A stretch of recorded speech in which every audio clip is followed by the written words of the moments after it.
അടുത്ത മുതലയുമായി ഞങ്ങളുടെ ശബ്ദപരിധിയിൽ ഞങ്ങളെ ശ്രമിക്കുന്ന ഈ ദേശത്തിലുള്ള എല്ലാ പ്രബുദ്ധരായ ദേശനിവാസികളോടുമുള്ള ഞങ്ങളുടെ ക്രൈസ്തവ അഭിവാദനങ്ങളെ ഞങ്ങൾ അറിയിക്കുന്നു. ഈ ദേശത്തിന്റെ നാനാ തുറകളിൽ നിന്ന് ഞങ്ങളെ ശ്രദ്ധിക്കുന്ന ഇവിടെ വ്യാപാരി വ്യവസായികളായിരിക്കുന്ന പ്രിയപ്പെട്ട സഹോദരന്മാർ, ബഹുമാനപ്പെട്ട ഓട്ടോ തൊഴിലാളികൾ, അങ്ങനെ ഈ പട്ടണത്തിന്റെ വ്യത്യസ്ത കോണുകളിൽ നിന്ന് ഞങ്ങളുടെ ശബ്ദത്തെ ശ്രമിച്ചുകൊണ്ടിരിക്കുന്ന എല്ലാ പ്രബുദ്ധരായ ദേശനിവാസികളോടുമുള്ള ഞങ്ങളുടെ ക്രൈസ്തവ അഭിവാദനങ്ങൾ ഞങ്ങൾ ഈ സമയത്ത് അറിയിക്കുന്നു. ഏലോഹിം ഗ്ലോബൽ മിനിസ്ട്രിയുടെ ആഭിമുഖ്യത്തിൽ നടത്തപ്പെടുന്ന ലഹരി വിരുദ്ധ സുവിശേഷ സന്ദേശയാത്രയാണ് ഈ സമയത്ത്, ഈ കൈതപ്പറമ്പ് എന്ന് പറയുന്ന അനുഗ്രഹിക്കപ്പെട്ട സ്ഥലത്ത് നിങ്ങളെ അഭിസംബോധന ചെയ്തുകൊണ്ടായിരിക്കുന്നത്. ഞങ്ങൾക്കറിയാം, കല കൊണ്ടും കായികം കൊണ്ടും സംസ്കാരം കൊണ്ടും അതിനേക്കാൾ അപ്പുറമായി മതസൗഹാർദ്ദങ്ങളും ഒഴുകിച്ചേർന്ന ഒരു അനുഗ്രഹിക്കപ്പെട്ട പ്രദേശമാണ് കൈതപ്പറമ്പെന്ന് ഞങ്ങൾക്ക് നന്നായിട്ട് അറിയാം. അതുകൊണ്ട് കൈതപ്പറമ്പ് എന്ന് പറയുന്ന ഈ ദേശനിവാസികളോട് അല്പനേരം ഞങ്ങളുടെ ഈ സന്ദേശം കൈമാറുന്നതിൽ ഞങ്ങൾ ഒത്തിരി സന്തോഷിക്കുന്നു, അതിലേറെ ഞങ്ങൾ അഭിമാനിക്കുന്നു. പ്രിയപ്പെട്ടവരെ, എന്തിനാണ് ഞങ്ങൾ ഇവിടെ ഇത്രത്തോളം സംവിധാനത്തിലൂടെ ഇങ്ങനെ ഒരു സന്ദേശവുമായി നിങ്ങളെ അഭിസംബോധന ചെയ്യുന്നതിന്റെ ചേതോവികാരം എന്ന് ചോദിച്ചാൽ, ഇന്ന് നമ്മുടെ സമൂഹത്തിലേക്ക് നാം കണ്ണോടിച്ചാൽ, നമ്മുടെ നാട്ടിലേക്ക് നാം കണ്ണോടിച്ചാൽ, വ്യത്യസ്ത രീതിയിലുള്ള സാമൂഹ്യ തിന്മകൾ, വ്യത്യസ്ത രീതിയിലുള്ള സാമൂഹ്യ വിപത്തുകളെ നമുക്ക് പത്രമാധ്യമങ്ങളിലൂടെ, സമൂഹ മാധ്യമങ്ങളിലൂടെ, നവമാധ്യമങ്ങളിലൂടെ കാണുവാൻ ഇടയായിത്തീരുന്നു. എന്റെ ആരംഭം തന്നെ ഞാൻ പലപ്പോഴും എന്റെ പ്രഭാഷണത്തിൽ പറയാറുള്ള കാര്യം, നമ്മുടെ നാടിനെ കുറിച്ച് പറഞ്ഞു തുടങ്ങാതെ എനിക്ക് എന്റെ പ്രഭാഷണം ഇവിടെ ആരംഭിക്കുവാൻ കഴിയുന്നതല്ല. പല കാര്യങ്ങൾ ഉയർത്തിപ്പിടിച്ച്, പലതിന്റെയും കാര്യങ്ങൾ ഉയർത്തിപ്പിടിച്ച് നമ്മുടെ നാടിന്റെ യശസ് നാം ഉയർത്തുമ്പോൾ, കേരളം എന്ന് പറയുന്ന ദൈവത്തിന്റെ സ്വന്തം നാട് പലതിലും ഇങ്ങനെ തിളങ്ങി നിൽക്കുമ്പോൾ, നമ്മുടെ നാടിന്റെ മറ്റൊരു ചിത്രം ഈ കാലഘട്ടങ്ങളിൽ നമുക്ക് വ്യക്തമായി കണ്ടുകൊണ്ടിരിക്കുന്നു. പത്രമാധ്യമങ്ങളിലൂടെ, നവമാധ്യമങ്ങളിലൂടെ നമ്മുടെ നാടിന്റെ ഒരു ദയനീയമാകുന്ന ചിത്രം നാം കണ്ടുകൊണ്ടിരിക്കുന്ന വല്ലാത്തൊരു കാലഘട്ടത്തിലാണ് ഞാനും നിങ്ങളും ആയിരിക്കുന്നത്. പ്രിയപ്പെട്ടവരെ, നമ്മുടെ നാടൊരിക്കൽ കേരളം ദൈവത്തിന്റെ സ്വന്തം നാടെന്നറിയപ്പെട്ടിരുന്ന, സാക്ഷര കേരളമെന്നും സുന്ദര കേരളമെന്നും ഒക്കെ അറിയപ്പെട്ടിരുന്ന നമ്മുടെ നാടിനെ നോക്കി ഒരിക്കൽ വൈദേശികരാകുന്ന വിനോദസഞ്ചാരികൾ വിളിച്ചു പറഞ്ഞു, ഇത് സാക്ഷര കേരളം മാത്രമല്ല, ഇത് സുന്ദര കേരളം മാത്രമല്ല, ഇത് ദൈവത്തിന്റെ സ്വന്തം നാടാണെന്ന്. എന്തുകൊണ്ടാണ് വിദേശികൾ കേരളത്തെ നോക്കി ഇത് ദൈവത്തിന്റെ സ്വന്തം നാടാണെന്ന് വിളിച്ചു പറയുവാൻ കാരണമായി തീർന്നത്? ഒട്ടേറെ കാരണങ്ങളുണ്ട്. നമ്മുടെ സംസ്കാര സമ്പന്നതയും നമ്മുടെ ഭൂപ്രകൃതിയും ഒക്കെ കണ്ടിട്ട് വൈദേശികർ പറഞ്ഞു, ഇത് ദൈവത്തിന്റെ സ്വന്തം നാടാണ്, മറ്റ് ഒരു സംസ്ഥാനത്തിനും അവകാശപ്പെടുവാൻ കഴിയാത്ത, മറ്റൊരു നാടിനും അവകാശപ്പെടുവാൻ കഴിയാത്ത ഒരു അനുഗ്രഹിക്കപ്പെട്ട നാമകരണം കൂടെ വൈദേശികർ നമ്മുടെ നാടിന് ചാർത്തിത്തരുവാൻ ഇടയായിത്തീർന്നു. ഒന്നുകൂടെ പറഞ്ഞാൽ, ലോകത്തിന്റെ AC റൂം എന്നറിയപ്പെട്ട, ഭാരതത്തിന്റെ റാണി എന്നൊക്കെ അറിയപ്പെട്ട നമ്മുടെ കൊച്ചു കേരളത്തിൽ ജനിച്ചു വീഴുവാൻ കൊതിക്കാത്ത ഒരു പുൽക്കൊടി പോലുമില്ല എന്നുള്ളത് സത്യമായ കാര്യമാണ്. അങ്ങനെയുള്ള ഈ കേരളത്തെ കുറിച്ച് പറയുവാൻ അനവധി കാര്യങ്ങൾ എന്റെ നാവിൻ തുമ്പിലൂടെ കടന്നു പോകുന്നുണ്ട്. ഒരു മലയാളിയായി ജനിച്ചു വീണതിൽ, ഒരു മലയാളിയായി പിറന്നു വീണതിൽ ഏറെ അഭിമാനം കൊള്ളുന്നവരാണ് ഞാനും നിങ്ങളും, ഏറെ ഊറ്റം കൊള്ളുന്നവരാണ് ഞാനും നിങ്ങളും. പണ്ടൊരിക്കൽ ഒരു കവി പാടിയതുപോലെ, കേരളമെന്ന് കേട്ടാലോ തിളയ്ക്കണം ചോര നമുക്ക് ഞരമ്പുകളിൽ നിന്ന്, ഏറെ ആവേശത്തോടെ, ഏറെ അഭിമാനത്തോടെ മുഷ്ടി ചുരുട്ടി വിളിച്ചവരാണ് ഞാനും നിങ്ങളും. ആ ദൈവത്തിന്റെ സ്വന്തം നാടിന്റെ ഈ കാലഘട്ടത്തിലെ പരിതാപകരമാകുന്ന അവസ്ഥകൾ ഞാനും നിങ്ങളും കണ്ടുകൊണ്ടിരിക്കുകയാണ്. അതുകൊണ്ട് ഒരു മലയാളിയായി പിറന്നു വീണതിൽ ഒത്തിരി ഊറ്റം കൊള്ളുന്നവരാണ് ഞാനും നിങ്ങളും. കേരളത്തെ കുറിച്ച് ആരെങ്കിലും വന്ന് നമ്മളോട് ചോദിച്ചാൽ, നെല്ലിക്കാച്ചാക്കിന്റെ കുത്തഴിച്ചിട്ടതുപോലെ അനവധി കാര്യങ്ങൾ നമുക്ക് കേരളത്തെ കുറിച്ച് പറയുവാനുണ്ട്. അത്രത്തോളം അനുഗ്രഹിക്കപ്പെട്ടൊരു നാടാണ് കേരളം. ആ കേരളത്തിന്റെ ഈ കാലഘട്ടത്തിന്റെ അവസ്ഥ കണ്ടില്ലേ? ഞാൻ പറയാതെ തന്നെ നിങ്ങൾക്കറിയാമെന്ന് എനിക്ക് നന്നായിട്ടറിയാം. നമ്മുടെ പത്രമാധ്യമങ്ങൾ അതിന് സാക്ഷ്യം തരുന്നു, നമ്മുടെ നവമാധ്യമങ്ങൾ അതിന് സാക്ഷ്യം തരുന്നു. ഈ നാളുകളിൽ നമ്മുടെ സമൂഹത്തെ വല്ലാതെ ഹിംസിച്ചുകൊണ്ടിരിക്കുന്ന, നമ്മുടെ സമൂഹത്തെ, നമ്മുടെ പ്രിയപ്പെട്ടവരെ മുച്ചോട് തകർത്തുകൊണ്ടിരിക്കുന്ന ഒത്തിരി ഘടകങ്ങൾ, ഒത്തിരി യാന്ത്രിക പ്രശ്നങ്ങൾ നമ്മുടെ സമൂഹത്തിൽ വർദ്ധിച്ചുകൊണ്ടിരിക്കുന്ന കാഴ്ച നമുക്ക് കാണുവാനിടയായി തീർന്നു. എന്താണ് പ്രിയപ്പെട്ടവരെ ഈ കാലഘട്ടത്തിൽ നമ്മുടെ സമൂഹത്തെ വല്ലാതെ തകർത്തുകൊണ്ടിരിക്കുന്ന നമ്മുടെ പ്രിയപ്പെട്ടവരെ പ്രായഭേദ വ്യത്യാസമില്ലാതെ, ആണെന്നോ പെണ്ണെന്നോ വ്യത്യാസമില്ലാതെ മുച്ചോട് തകർത്തുകൊണ്ടിരിക്കുന്ന വില്ലനായി നമ്മുടെ സമൂഹത്തിൽ ഈ നാളുകളിൽ എഴുന്നേറ്റ് നിൽക്കുന്ന പ്രശ്നങ്ങൾ എന്തൊക്കെയാണ്? കേൾക്കുന്നില്ലേ നിങ്ങൾ? കാണുന്നില്ലേ നിങ്ങൾ? ഒത്തിരി പ്രശ്നങ്ങൾ, ഒത്തിരി ഘടകങ്ങൾ നമ്മുടെ സമൂഹത്തെ തകർത്തുകൊണ്ടിരിക്കുമ്പോൾ അതിലേറ്റവും വലിയ വില്ലനായി ഈ കാലഘട്ടങ്ങളിൽ എഴുന്നേറ്റ് നിൽക്കുന്ന ഒരു വില്ലനാണ് ലഹരി എന്ന് പറയുന്നത്. ലഹരി എല്ലാ കാലഘട്ടത്തിലും നമ്മുടെ സമൂഹത്തിന് നാശം മാത്രമേ സമ്മാനിച്ചിട്ടുള്ളൂ. ലഹരി പദാർത്ഥങ്ങൾ നമ്മുടെ സമൂഹത്തിൽ സുലഭമായി തന്നെ വിറ്റഴിക്കപ്പെടുന്ന ഈ കാലഘട്ടത്തിൽ, പണ്ട് മദ്യവും മയക്കുമരുന്നും കഞ്ചാവൊക്കെ ആണെങ്കിൽ ആ കാലഘട്ടമൊക്കെ കഴിഞ്ഞു. ഇപ്പോൾ മദ്യം കുറവാണ്, കഞ്ചാവിന്റെ ഉപയോഗം കുറവാണ്. ഇപ്പോൾ തലയെടുപ്പോടെ നമ്മുടെ സമൂഹത്തിൽ നിൽക്കുന്നത് MDMA എന്ന് പറയുന്ന ആ ലാസ ലഹരിയാണ്, ആ ലാസ പദാർത്ഥമാണ്. ഇന്ന് നമ്മുടെ സ്കൂൾ വിദ്യാർത്ഥികളിൽ തുടങ്ങി മുതിർന്നവരെ പോലും മുച്ചോട് തകർത്തുകൊണ്ടിരിക്കുന്ന ഒരു വലിയ വിപത്തായി, ഒരു വലിയ വില്ലനായി നമ്മുടെ സമൂഹത്തിൽ വാണുകൊണ്ടിരിക്കുന്നു. അതുകൊണ്ടല്ലേ ഏറെ ദിവസങ്ങൾക്ക് മുൻപ് അന്ന് തിരുവനന്തപുരത്ത് നിങ്ങൾ കണ്ടില്ലേ, 24 കിലോമീറ്റർ ചുറ്റളവിൽ 5 മണിക്കൂർ കൊണ്ട് 3 വീടുകളിൽ കയറി 5 പേരെ അതിദാരുണമായി ചുറ്റികയ്ക്കടിച്ച് അതിനിഷ്ഠൂരമായി കൊലപ്പെടുത്തി കളഞ്ഞ് ഒരു 23-കാരന്റെ ആ ക്രൂരത്വം നിറഞ്ഞ്, ആ പൈശാചികത്വം നിറഞ്ഞ് ആ വാർത്ത കേരള ജനത ഞെട്ടലോടെ കണ്ടില്ലേ? ഏറെ ആഴ്ചകൾക്ക് മുൻപതേ കോഴിക്കോടുള്ള സുബൈദ എന്ന് പറയുന്ന ഒരു അമ്മയുടെ വാർത്ത കേരളം ഏറെ ഞെട്ടലോടെ വായിക്കുവാനിടയായി തീർന്നില്ലേ? എന്താണ് സുബൈദ എന്ന് പറയുന്ന മാതാവിന് സംഭവിച്ചത്? അങ്ങ് കോഴിക്കോട് ജില്ലയിൽ 34 വയസ്സ് മാത്രം പ്രായമായിരിക്കെ സ്വന്തം ഭർത്താവ് ഉപേക്ഷിച്ചു പോയ അനന്തരം 4 മക്കളെ ഏറെ പ്രതീക്ഷയോടെ വളർത്തിക്കൊണ്ടുവന്ന സുബൈദ എന്ന് പറയുന്ന മാതാവിന് 4ാമത്തെ മകൻ +2 പഠന കാലയളവുകളിൽ 17 വർഷങ്ങൾക്ക് ശേഷം സുബൈദ എന്ന് പറയുന്ന മാതാവ് തിരിച്ചറിഞ്ഞു, എന്റെ ഏറ്റവും ഇളയ മകൻ ലഹരിക്കടിമയാണെന്ന്. അതുകൊണ്ട് ഈ മാതാവ് ഏറെ പ്രതീക്ഷകളോടുകൂടെ വളർത്തിയ ഈ മകനെ നല്ല ചികിത്സ കിട്ടേണ്ടതിന് വേണ്ടി കേരളത്തിലൊന്നുമല്ല കേട്ടു, അങ്ങ് ബാംഗ്ലൂർ ഒരു ലഹരി വിമുക്ത കേന്ദ്രത്തിലേക്കാക്കി അവന് നല്ല ചികിത്സ തന്നെ നേടിക്കൊടുക്കുവാനിടയായി തീർന്നു. 5 വർഷത്തെ ചികിത്സയ്ക്കനന്തരം ഈ മകൻ നാട്ടിലേക്ക് വരുമ്പോൾ സുബൈദ എന്ന് പറയുന്ന ഈ മാതാവ് ക്യാൻസർ രോഗിയായി 2ാമത്തെ സ്റ്റേജിലേക്ക് ഓപ്പറേഷൻ ചെയ്ത് തന്റെ ബന്ധത്തിലുള്ള ഒരു മകളുടെ വീട്ടിൽ വിശ്രമത്തിലായിരിക്കുമ്പോൾ അന്ന് പകൽ ഈ മകൻ വീട്ടിലേക്ക് കയറി വരുവാനിടയായി തീർന്നു. വീട്ടിലേക്ക് കയറി വന്ന മകനെ കണ്ട സന്തോഷത്തിൽ ഏറെ വേദനയോടെ നൊന്ത് പ്രസവിച്ച മാതാവ് ആ മകനെ കണ്ട സന്തോഷത്തിൽ മകനോട് ചോദിച്ചു, മകനെ നീ എപ്പോഴാ വന്നത്? 2 ദിവസമായി അമ്മയുടെ ഓപ്പറേഷൻ കഴിഞ്ഞിട്ട് നീ ഇപ്പോഴാണോ എന്നെ കാണുവാൻ ഈ വീട്ടിലേക്ക് കയറി വരുന്നത് എന്ന് ചോദിച്ച ഉമ്മയുടെ മുഖത്ത് നോക്കി ഏറെ ആക്രോശങ്ങൾ അഴിച്ചുവിട്ട ആ ചെറുപ്പക്കാരൻ അവസാനം ഒത്തിരി ആക്രോശങ്ങൾ അഴിച്ചുവിട്ടതിന് ശേഷം എനിക്ക് 2000 രൂപയുടെ ആവശ്യമുണ്ട്, എനിക്കതിപ്പോൾ തന്നെ വേണമെന്ന് ആ ഉമ്മയോട് പറയുമ്പോൾ ഉമ്മ പറഞ്ഞു, മകനെ എന്റെ കയ്യിൽ പൈസ ഇല്ല കേട്ടോ, എന്റെ അയൽപക്കത്തുള്ള ചില സഹോദരങ്ങളോട് ഞാൻ കടം ചോദിച്ചിട്ടുണ്ട്, അത് കിട്ടിയാൽ മാത്രമേ നാളെ എനിക്ക് ഹോസ്പിറ്റലിൽ പോകാൻ പറ്റത്തുള്ളൂ, എന്റെ കയ്യിൽ പണമില്ല എന്ന് പറഞ്ഞപ്പോൾ ഈ ഉമ്മ പണം നൽകാത്തതിന്റെ പേരിൽ ആ ചെറുപ്പക്കാരൻ ചെയ്ത കാര്യം നമുക്കറിയാം. തൊട്ടടുത്തുള്ള വീട്ടിലേക്ക് കയറി ചെന്ന് തേങ്ങ മുറിക്കുവാൻ വെട്ടുകത്തി ഇങ്ങോട്ട് തരണമേ എന്ന് പറഞ്ഞിട്ട് വെട്ടുകത്തി എടുത്തുകൊണ്ടുവന്ന് തന്നെ നൊന്ത് പ്രസവിച്ച സുബൈദ എന്ന് പറഞ്ഞ ആ ഉമ്മയുടെ കഴുത്തിലേക്ക് ആഴത്തിൽ വെട്ടുവാനിടയായി തീർന്നു. ആദ്യത്തെ വെട്ട് സുബൈദ എന്ന് പറയുന്ന ഉമ്മയുടെ കഴുത്തിലേറ്റപ്പോൾ ഏറെ അലർച്ചയോടെ ഞെട്ടലോടെ ആ ഉമ്മ മകനെ ആഷിക്കേ എന്ന് വിളിച്ചപ്പോൾ ഒരു ദാക്ഷിണ്യം കൂടാതെ വീണ്ടും ആ മകൻ 2ാമത്തെ വെട്ട് ആ അമ്മയുടെ കരങ്ങളിലേക്ക് വെട്ടുവാനിടയായി തീർന്നു. അമ്മയുടെ കൈവെട്ടി മാറ്റുവാനിടയായി തീർന്നു. 3ാമത്തെ വെട്ട് തന്റെ കാലുകളിലേക്ക് തുടഭാഗങ്ങളിലേക്ക് വെട്ടി.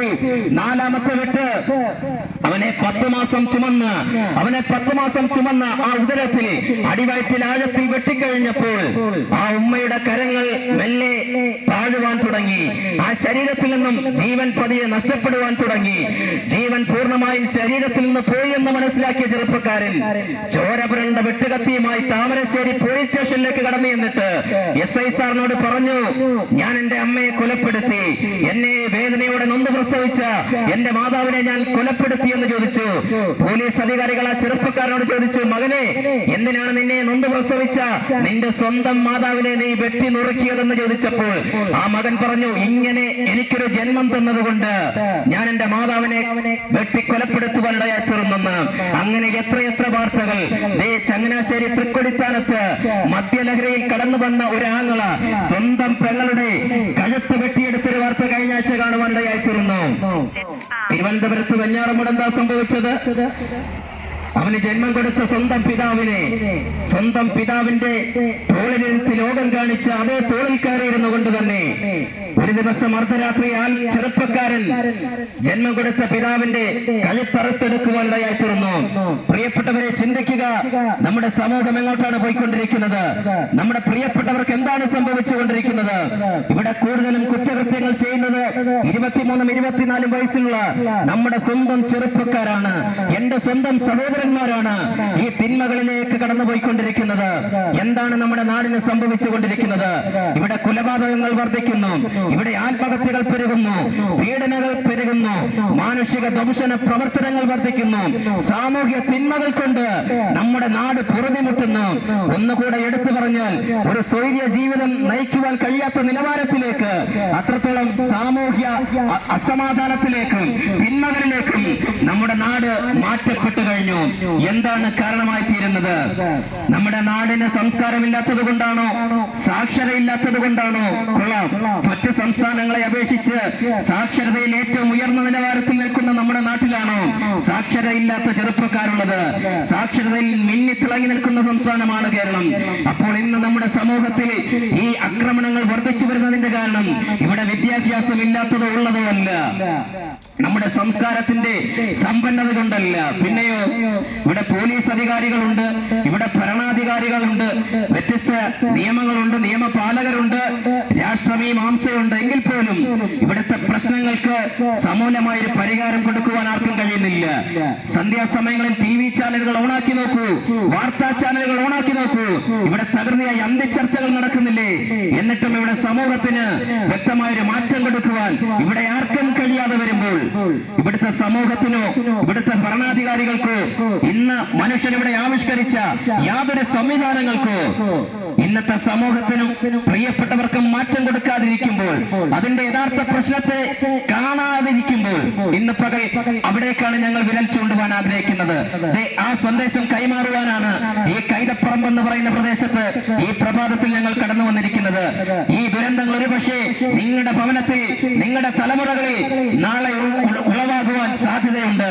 അതുണ്ടാകാതിരിക്കട്ടെ, അതിനൊരു മുന്നറിയിപ്പായിട്ടാണ് ഞങ്ങൾ ഈ സന്ദേശവുമായി നിങ്ങളെ അഭിസംബോധന ചെയ്തുകൊണ്ടിരിക്കുന്നത്. ഇതൊന്നുമല്ലെങ്കിൽ പ്രിയരെ, എന്താണ് നമ്മുടെ സമൂഹത്തിൽ ഇത്രത്തോളം തിന്മകൾ പെരുകുവാൻ കാരണം? വിദ്യാഭ്യാസം ഇല്ലാത്തത് കൊണ്ടല്ലെങ്കിൽ, പണമില്ലാത്തത് കൊണ്ടല്ലെങ്കിൽ, ഇന്നത്തെ നമ്മുടെ ചെറുപ്പക്കാർക്ക്, നമ്മുടെ പ്രിയപ്പെട്ടവർ തകർന്നുകൊണ്ടിരിക്കുന്നതിന്റെ മൂല കാരണം എന്താണ്? അവിടേക്കാണ് ഞങ്ങൾ വിരൽ ചൂണ്ടുന്നത്.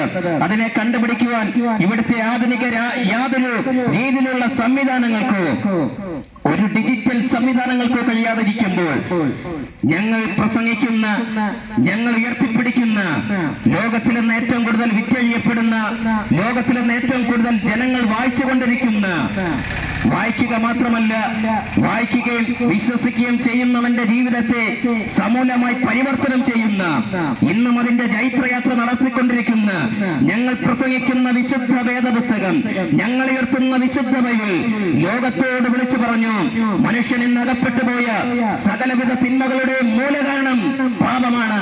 അതേ സ്നേഹിത, പാപമാണ്. പാപമെന്ന് പറയുന്ന ഈ പദം ക്രിസ്ത്യാനികളാകുന്ന ഞങ്ങൾ പ്രസംഗകരുടെ കണ്ടുപിടുത്തമല്ല. ഇവിടെ ഉദയം ചെയ്തിട്ടുള്ള സകല മതങ്ങളും സകല മതഗ്രന്ഥങ്ങളും പറയുന്നു മനുഷ്യൻ പാപികളാണെന്ന്. വിശുദ്ധ ബൈബിൾ അത് അടിവരയിട്ട് പറയുന്നു, പാപത്തിൽ എന്റെ അമ്മ എന്നെ ഗർഭം ധരിച്ചു എന്ന്. അതേ പ്രിയപ്പെട്ടവരെ, സമൂഹത്തിലുള്ള സകല മനുഷ്യരും, അമ്മയുടെ ഉദരത്തിൽ നിന്ന് ഭൂമിയിലേക്ക് ജനിച്ചു വീണ സകല മനുഷ്യരും പാപികളാണെന്ന് പറയുന്നു. എന്നെ കേൾക്കുന്ന പ്രിയപ്പെട്ടവരുടെ ഹൃദയത്തിൽ ചില പുച്ഛത്തോടെ ചില ചിന്തകൾ ഉണ്ടായേക്കാം. ഈ 21-ാം നൂറ്റാണ്ടിലും ഈ ചെറുപ്പക്കാര, മനുഷ്യൻ പാപികളാണെന്ന് പറയുവാൻ താങ്കൾക്ക് ലജ്ജയില്ലേ? താങ്കൾക്ക് നാണമില്ലേ എന്ന് ചോദിക്കുമ്പോൾ ഒരു കാര്യം ഞാൻ നിങ്ങളുടെ ശ്രദ്ധയിലേക്ക് വെക്കുവാൻ ആഗ്രഹിക്കുന്നു. എന്റെ സഹപ്രവർത്തകർ കഴിഞ്ഞ കവലകളിൽ ഓർമ്മിപ്പിച്ച ഒരാശയം ഞാൻ നിങ്ങളുടെ ചിന്തയിലേക്ക് കൈമാറുവാൻ ആഗ്രഹിക്കുന്നു. മനുഷ്യനൊന്നും ഇവിടെ പാപികളല്ലെങ്കിൽ ഇവിടെ വ്യാപാരം ചെയ്യുന്ന ഒത്തിരി വ്യാപാരി വ്യവസായികൾ എന്റെ മുൻപിലുണ്ട്. അവർ രാത്രി കട പൂട്ടിയിട്ടാണ് വീട്ടിലേക്ക് പോകുന്നത്. എന്നാൽ ഇന്ന് രാത്രി നിങ്ങൾ വീട്ടിലേക്ക് പോകുമ്പോൾ കട ഷട്ടറിട്ട് താൽക്കാതെ അത് പൂട്ടാതെ വീട്ടിലേക്ക് പോകണം. രാത്രി വീട്ടിൽ കിടന്നുറങ്ങുമ്പോൾ മുൻപിലെ വാതിലടയ്ക്കാതെ കിടന്നുറങ്ങണം. പിറ്റേന്ന് രാവിലെ കടയുടെ മുൻപിൽ വന്ന് നോക്കിയാൽ അറിയാം ഈ സമൂഹത്തിൽ പാപികളുണ്ടോ ഇല്ലേ എന്നുള്ള സത്യം. പ്രിയപ്പെട്ടവരെ, നമ്മുടെ സമൂഹത്തിൽ പാപികളുണ്ട് എന്നുള്ളതിന് ഏറ്റവും വലിയ തെളിവാണ് ഇവിടെ പോലീസ് സ്റ്റേഷൻ ഉള്ളത്, നമ്മുടെ നാട്ടിൽ കോടതി ഉള്ളത്, നമ്മുടെ നാട്ടിൽ പാപികളുണ്ട് എന്നുള്ളതിന് ഏറ്റവും വലിയ തെളിവാണ്. അതുകൊണ്ട് ആ സത്യത്തിൽ നിന്നും ആർക്കും ഓടിയൊളിക്കുവാൻ കഴിയുന്നതല്ല. അതുകൊണ്ട് മനുഷ്യനിൽ അകപ്പെട്ടു പോയ ഇന്നും അവൻ അകപ്പെട്ടുകൊണ്ടിരിക്കുന്ന വിഷയങ്ങളുടെ മൂലകാരണം പാപമാണെങ്കിൽ പാപം പരിഹരിക്കപ്പെടാതെ നമ്മുടെ സമൂഹത്തിന് യഥാർത്ഥമായ മാറ്റം കൊടുക്കുവാൻ ആർക്കും കഴിയത്തില്ല. നമ്മുടെ പ്രിയപ്പെട്ടവർക്ക് സമൂലമായ ഒരു മാറ്റം കൊടുക്കുവാൻ ഇവിടെ ആർക്കും കഴിയത്തില്ല. ഞാൻ എന്റെ പ്രഭാഷണത്തിൽ ഊന്നിപ്പറയാറുള്ള കാര്യം, എപ്പോഴും ഒരു നല്ല ഡോക്ടർ ചികിത്സിക്കുന്നത് രോഗത്തിനല്ല, രോഗ കാരണത്തിനാണെങ്കിൽ ഞങ്ങളും അത് തന്നെ പറയുവാൻ ആഗ്രഹിക്കുന്നു. നമ്മുടെ പ്രിയപ്പെട്ടവരെ, നമ്മുടെ യുവചേതനകളെ, നാളത്തെ ഭാവി വാഗ്ദാനമാകുന്ന നമ്മുടെ യുവതലമുറകളെ തിന്മകളിലേക്ക്, ഈ പൈശാചിക പ്രവർത്തനത്തിലേക്ക് തള്ളിവിടുന്ന, അവരറിയാതെ അവരെ തള്ളിവിട്ടുകൊണ്ടിരിക്കുന്ന ആ രോഗത്തിനാണ് ചികിത്സ കിട്ടുന്നതെങ്കിൽ പാപത്തെ പരിഹരിക്കുവാൻ ആർക്ക് കഴിയും? ഒരു നല്ല ഡോക്ടർ ചികിത്സിക്കുന്നത് രോഗത്തിനല്ല, രോഗകാരണത്തിനാണെങ്കിൽ ഇന്ന് സമൂഹത്തിൽ വർദ്ധിച്ചുകൊണ്ടിരിക്കുന്ന ഈ തിന്മകളുടെ പുറകിൽ പ്രവർത്തിക്കുന്ന പാപമെന്ന് പറയുന്ന ശക്തിയെ നശിപ്പിക്കാതെ, ഉന്മൂലനം ചെയ്യാതെ സമൂഹത്തിനും പ്രിയപ്പെട്ടവർക്കും യഥാർത്ഥമായ ഒരു പരിഹാരം നേടിക്കൊടുക്കുക പ്രയാസകരമാകുന്ന കാര്യമാണ്. അങ്ങനെയെങ്കിൽ പാപത്തെ പരിഹരിക്കുവാൻ എന്തിനാൽ കഴിയും? പാപത്തെ സമൂഹത്തിൽ നിന്ന് തുടച്ചു നീക്കുവാൻ, പ്രിയപ്പെട്ടവരുടെ ജീവിതത്തിൽ നിന്നും എടുത്തു കളയുവാൻ ആർക്ക് കഴിയും? ഇവിടെ ഒത്തിരി സംവിധാനങ്ങളൊക്കെ അതിനുവേണ്ടി പറയുന്നുണ്ട്, ഒത്തിരി പ്രത്യേക ശാസ്ത്രങ്ങളൊക്കെ ഉയർത്തിപ്പിടിക്കുന്നുണ്ട്. പക്ഷെ അതിനൊന്നും കഴിയത്തില്ലെന്ന് കാലം തെളിയിച്ചുകൊണ്ടിരിക്കുമ്പോൾ ഈ കൈതപ്പറമ്പ് ദേശത്ത് ഈ സമയത്ത് ഏറെ അഭിമാനത്തോടെ, ഏറെ ആവേശത്തോടെ അരക്കെട്ടുറപ്പിച്ച് ഒരു സന്ദേശം ഞങ്ങൾ വിളിച്ചു പറയുവാൻ ആഗ്രഹിക്കുന്നു. ഇന്ന് മാത്രമല്ല, കഴിഞ്ഞ നാളുകളിൽ മാത്രമല്ല, നാളെയല്ല, നാളേക്കപ്പുറമായും ഏതൊരു മനുഷ്യനെയും ഏതൊരു കാലഘട്ടത്തിലും സമൂലമായ പരിഹാരം കൊടുക്കുവാൻ കഴിവുള്ള ഒറ്റ സന്ദേശമേ ഉള്ളൂ, ഒറ്റ വ്യക്തിപ്രവാഹമേ ഉള്ളൂ. അത് ഞങ്ങൾ ഈ ദേശത്തോട് കൈമാറുവാൻ ആഗ്രഹിക്കുന്നത് മറ്റാരുമല്ല. ഞങ്ങൾ ഈ ദേശത്തിൽ പ്രസംഗിക്കുന്നു, അത് ഞങ്ങൾ പ്രസംഗിക്കുന്ന യേശുക്രിസ്തു മാത്രമാണ്. അതുകൊണ്ട് ബൈബിൾ അസന്നദ്ധമായി വിളിച്ചു പറയുന്നു, മറ്റൊരുത്തലും രക്ഷയില്ല. നാം രക്ഷിക്കപ്പെടുവാൻ ആകാശത്തിന്റെ കീഴിൽ മനുഷ്യരുടെ നൽകപ്പെട്ട വേറെ ഒരു നാമവുമില്ല. അതേ പ്രിയപ്പെട്ടവരെ, യേശു ക്രിസ്തുവിന് മാത്രമേ പാപത്തിൽ നിന്നും മനുഷ്യന് സമൂലമായ പരിഹാരം കൊടുക്കുവാൻ കഴിയത്തുള്ളൂ. യേശു ക്രിസ്തുവിന് മാത്രമേ നമ്മുടെ സമൂഹത്തിന് പരിഹാരം കൊടുക്കുവാൻ കഴിയത്തുള്ളൂ. ഞങ്ങൾ പറയുന്നത് ഒരു കെട്ടുകഥയല്ല കേട്ടോ, ഞങ്ങൾ പറഞ്ഞുകൊണ്ടിരിക്കുന്ന ഒരു മുത്തശ്ശിക്കഥയല്ല കേട്ടോ. ഇതൊക്കെ പറയുമ്പോൾ നിങ്ങൾ ചിന്തിക്കും, യേശു ക്രിസ്തുവിനെ കുറിച്ച് പ്രസംഗിക്കാനാണെങ്കിൽ ചെറുപ്പക്കാരെ നിങ്ങൾക്ക് ആരാധനാലയമില്ലേ, നിങ്ങൾക്ക് പള്ളികളില്ലേ, അവിടെ പ്രസംഗിച്ചാൽ പോരെ? എന്തിനാണ് തെരുവുകളിൽ ഇറങ്ങി, കവലകളിൽ ഇറങ്ങി യേശു ക്രിസ്തുവിനെ ഇത്ര ആവേശത്തോടെ പ്രസംഗിക്കുവാൻ നിങ്ങളെ പ്രേരിപ്പിക്കുന്ന ഘടകമെന്ന് ചോദിക്കുമ്പോൾ ഞങ്ങൾ ഈ സമയം ഈ കൈതപ്പറമ്പ് ദേശത്തോട് പ്രഖ്യാപിക്കുവാൻ ആഗ്രഹിക്കുന്നു, യേശു ക്രിസ്തു ഒരു മതത്തിന്റെ ദൈവമല്ല, യേശു ക്രിസ്തു ഏതെങ്കിലും ഒരു ജനതയുടെ ദൈവമല്ല, യേശു ക്രിസ്തു ഏതെങ്കിലും ഒരു ജനവിഭാഗത്തിന് വേണ്ടി ഇറങ്ങി വന്ന ദൈവമല്ല. ഇന്നേക്ക് സംവത്സരങ്ങൾക്ക് പിറകിൽ സ്വർഗീയ മഹിമകളെ വെടിഞ്ഞ് ഈ താളലോകത്തിലേക്ക് ഒരു മനുഷ്യനായി പിറന്നു വീണ് 3.5 വർഷക്കാലം ഐതിഹാസികമായ ശുശ്രൂഷകൾ ലോകത്തിൽ ചെയ്ത് അനേക പാപികൾക്ക് പാപമോചനം കൊടുത്ത്, അനേക രോഗികളെ സൗഖ്യമാക്കി, അനേക മരിച്ചവരെ ഉയർപ്പിച്ച്, കാലാതീതത്തെങ്കിൽ റോമാക്കാരാലും യഹൂദന്മാരാലും പിടിക്കപ്പെട്ട 2 കള്ളന്മാരുടെ നടുവിൽ ക്രൂശിക്കപ്പെട്ട തന്റെ ശരീരത്തിലെ അവസാനത്തുള്ള രക്തവും മാനവകുലത്തിന്റെ പാപത്തിന്റെ വിമോചനത്തിന് വേണ്ടി ഒഴുക്കിത്തന്ന അടിമത്തിക്കാരനാകുന്ന യോസഫിന്റെ കല്ലറയിൽ അടക്കം ചെയ്യപ്പെട്ട് കൈതപ്പറമ്പ് ദേശമേ ചരിത്രത്തിൽ ആദ്യമായി കല്ലറകളെ ഭേദിച്ച്, മരണത്തെ ഭേദിച്ച് 3-ാമത്തെ ദിവസം ഉയർത്തെഴുന്നേറ്റ ഒരു വ്യക്തിയെ ചരിത്രം കണ്ടിട്ടുണ്ടെങ്കിൽ അത് ഞങ്ങൾ പ്രസംഗിക്കുന്ന യേശു ക്രിസ്തു മാത്രമാണ്. ചരിത്രത്തെ AD എന്നും BC എന്നും 2ആയി തിരിച്ച ഞങ്ങൾ പ്രസംഗിക്കുന്ന യേശു ക്രിസ്തു മാത്രമാണ്. അതുകൊണ്ട് യേശു ക്രിസ്തു ക്രിസ്ത്യാനികളുടെ മാത്രം ദൈവമല്ല, യേശു ക്രിസ്തു താങ്കളുടെ കൂടെ ദൈവമാണെന്ന് ഞങ്ങൾ പ്രഖ്യാപിക്കുവാൻ ആഗ്രഹിക്കുന്നു. അതുകൊണ്ട് ഇന്ന് സമൂഹം നേരിടുന്ന സമസ്ത വിഷയത്തിന്റെ പരിഹാരം യേശുക്രിസ്തു മാത്രമാണ്. യേശുക്രിസ്തു ലോകത്തോട് വിളിച്ചു പറഞ്ഞു, ഞാൻ തന്നെ വഴിയും സത്യവും ജീവനുമാകുന്നു, ഞാൻ മുഖാന്തരമല്ലാതെ ആരും പിതാവിന്റെ അടുക്കൽ എത്തുകയില്ലെന്ന് യേശുക്രിസ്തു പറയുവാനിടയായി തീർന്നു. യേശുക്രിസ്തു പറഞ്ഞു, ഞാൻ ലോകത്തിന്റെ വെളിച്ചമാകുന്നു എന്ന്. അതേ പ്രിയരെ, നമ്മുടെ ലോകം ഇരുട്ടിലാണ്, സമൂഹം ഇരുട്ടിലാണ്. പ്രിയപ്പെട്ടവർ ഇരുട്ടിൽ തപ്പിത്തടയുമ്പോൾ യഥാർത്ഥമായി അവരുടെ ജീവിതത്തിൽ വെളിച്ചം കാട്ടുവാൻ, അവരെ ശോഭിപ്പിക്കുവാൻ ഞങ്ങൾ പ്രസംഗിക്കുന്ന യേശുക്രിസ്തു എന്ന സത്യ വെളിച്ചത്തിന് മാത്രമേ കഴിയൂ. അതുകൊണ്ട് പ്രിയപ്പെട്ടവരെ, സുവിശേഷം ഒരു നിർബന്ധിത മതപരിവർത്തന സന്ദേശമല്ല. ഇത് സമാധാനത്തിന്റെ സന്ദേശമാണ്, ഇത് സ്നേഹത്തിന്റെ സന്ദേശമാണ്, ഇത് നിത്യതയുടെ സന്ദേശമാണ്. ഞങ്ങൾക്കെതിരെ പൊതുവായി അങ്ങനൊരു ആരോപണങ്ങൾ ഉയർന്നു നിൽക്കുന്ന ഈ സമയത്ത് തന്നെ അതിനേക്കാൾ അപ്പുറമായി ഞങ്ങൾ പ്രഖ്യാപിക്കുന്നു, സുവിശേഷം സമാധാനത്തിന്റെ സന്ദേശമാണ്. ഇത് മതപരിവർത്തന സന്ദേശമായിരുന്നെങ്കിൽ എന്റെ സഹപ്രവർത്തകനായിരുന്ന ഷമീർ കൊല്ലം അബ്ദുൽ നാസറും ഭൂമിയിൽ നിന്ന് വേർപെട്ടു പോയ എന്റെ സഹപ്രവർത്തകൻ ഉണ്ണികൃഷ്ണൻ നായരുമൊന്നും ഇത് പ്രസംഗിക്കുവാൻ തെരുവുകളിൽ ഇറങ്ങുകയില്ലായിരുന്നു. അതുകൊണ്ട് എന്നെ കേൾക്കുന്ന ആരെങ്കിലും ജീവിതത്തിനകത്ത് പ്രതീക്ഷകൾ നഷ്ടപ്പെട്ടു പോയി, നിങ്ങളുടെ ജീവിതത്തിൽ, നിങ്ങളുടെ കുടുംബത്തിൽ നിങ്ങളെ സ്നേഹിക്കുവാൻ ആരുമില്ല, നിങ്ങളുടെ സകല പ്രതീക്ഷകളും നഷ്ടപ്പെട്ടു, ഇനി മുന്നോട്ട് പോകുവാൻ എനിക്ക് യാതൊരു സാധ്യതകളുമില്ല, ആത്മഹത്യയല്ലാതെ എന്റെ മുൻപിൽ മറ്റു മാർഗങ്ങളൊന്നുമില്ല എന്ന് ചിന്തിക്കുന്ന ആരെങ്കിലും ഞങ്ങളുടെ ശബ്ദത്തെ ശ്രവിക്കുന്നുണ്ടെങ്കിൽ, പാപത്തിന്റെ അനന്തരഫലമായി നിങ്ങളുടെ ജീവിതത്തെ വലയ്ക്കുന്ന എന്തെങ്കിലും പ്രശ്നങ്ങളുമായി കൂടെ കിടക്കുന്ന ജീവിത പങ്കാളിയോട് പോലും തുറന്നു പറയുവാൻ കഴിയാതെ, തോളിൽ കൈയിട്ടുകൊണ്ട് നടക്കുന്ന കൂട്ടുകാരോട് പോലും തുറന്നു പറയുവാൻ കഴിയാതെ, ഹൃദയത്തിനകത്ത് നൊമ്പരങ്ങളും പേറി ഈ പട്ടണത്തിന്റെ ഏതെങ്കിലും കോണിൽ നിന്ന് ആരെങ്കിലും ഞങ്ങളെ ശ്രദ്ധിക്കുന്നുണ്ടെങ്കിൽ, സ്നേഹിത, യേശു താങ്കളെ സ്നേഹിക്കുന്നു. താങ്കളുടെ സകല ചോദ്യങ്ങൾക്കും ഉത്തരമുണ്ട്, താങ്കളുടെ സകല പ്രശ്നങ്ങൾക്കും യേശു പരിഹാരം നൽകി തരുവാനിടയായിത്തീരും. അതേ സ്നേഹിത, യേശു നിങ്ങൾക്ക് കൂടെ വേണ്ടിയാണ് കാൽവറിയിൽ മരിച്ചത്. നിങ്ങളുടെ കുടുംബത്തിന്റെ പാപത്തിനും ശാപത്തിനും വേണ്ടിയിട്ടാണ് യേശു ക്രിസ്തു കാൽവറിയിൽ മരിച്ചത്.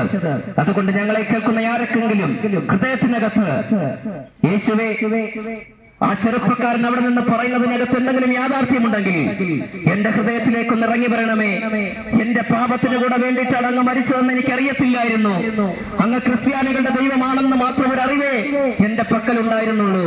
എന്റെ കുടുംബത്തിന്റെ ശാപത്തിന് വേണ്ടിയിട്ടാണ് അങ്ങ് മരിച്ചതെന്ന് ഞാൻ അറിയാൻ വൈകിപ്പോയി. അതുകൊണ്ട് എന്റെ ഹൃദയത്തിലേക്കൊന്ന് വാഴണമേ. ഞാൻ ഇന്ന് അനുഭവിക്കുന്ന പ്രശ്നങ്ങൾക്ക്, എന്റെ കുടുംബം നേരിടുന്ന പ്രശ്നങ്ങൾക്ക് സമൂലമായൊരു പരിഹാരം നൽകി തരാൻ അങ്ങക്ക് കഴിയുമെങ്കിൽ അങ്ങേ രക്ഷിതാവായി ഞാൻ സ്വീകരിക്കുവാൻ തയ്യാറാണെന്ന് ഇരിക്കുന്ന ഇരിപ്പിലോ നിൽക്കുന്ന നിൽപ്പിലോ നിന്നുകൊണ്ട് ഹൃദയം കൊണ്ട് വിശ്വസിച്ച് നാവ് കൊണ്ട് ഏറ്റു പറയുവാൻ താങ്കൾ തയ്യാറാണെങ്കിൽ യേശു നിങ്ങളുടെ ഹൃദയങ്ങളിൽ വസിക്കുവാൻ ആഗ്രഹിക്കുന്നു. അതേ സ്നേഹിത, ഇവിടെയുള്ള എല്ലാവരുടെയും സ്നേഹം ശവക്കുഴി കൊണ്ട് അവസാനിക്കുമ്പോൾ യേശു ക്രിസ്തു മരണത്തിനപ്പുറവും നിങ്ങളെ സ്നേഹിക്കുന്ന ഒരു ദൈവമാണ്. അതുകൊണ്ട് യേശു ക്രിസ്തു ഒരുക്കുന്ന സൗജന്യകരമാകുന്ന ഈ രക്ഷാ പദ്ധതിയിലേക്ക്, ഈ സ്നേഹത്തിന്റെ രാജ്യത്തിലേക്ക് കൈതപ്പറമ്പിലുള്ള എല്ലാ പ്രബുദ്ധരായ ദേശനിവാസികളെയും ഞങ്ങൾ ഏറെ ആവേശത്തോടെ ആഹ്വാനം ചെയ്തുകൊണ്ട് അവിടെ ഇവിടായി ഞങ്ങളുടെ ശബ്ദത്തെ ശ്രമിച്ച എല്ലാ ദേശനിവാസികൾക്കും ഒരിക്കൽ കൂടി ഞങ്ങളുടെ ക്രൈസ്തവ അഭിവാദനങ്ങളെയും നന്ദിയും അറിയിക്കുന്നു. കർത്താവ് നിങ്ങളെ ധാരാളമായി അനുഗ്രഹിക്കുമാറാകട്ടെ.